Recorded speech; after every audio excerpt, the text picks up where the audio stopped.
တူတူပျော်ရွှင်ဖြတ်ခဲ့ပြီးမှလမ်းတစ်ဝက်မှာ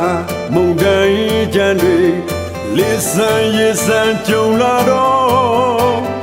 သူလေးရင်ဆိုင်ဖို့နောက်ဆုံးပြီးအဖြူ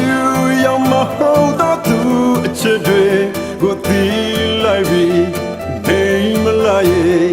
ဒါတွေဟာမျက်ချင်လားမျက်ချစ်တွေလားကိုရတဲ့ခွဲလို့ဘဝဖြတ်ခဲ့တာ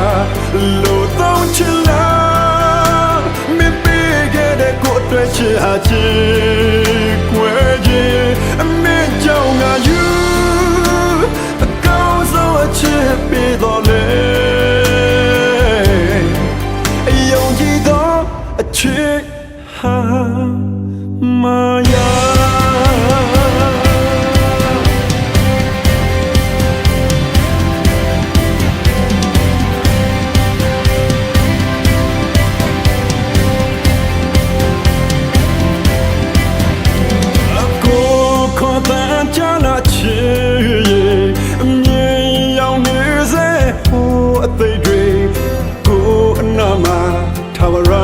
ခွဲပါကိုအောင်မြင်ချိန်သူပြောတဲ့စကားကံကြမ္မာလေးမုန်တိုင်းရိုက်ခတ်တော့အမောင်ကဘာကိုတယောက်ထထားခဲ့ပြီလမ်းခွဲက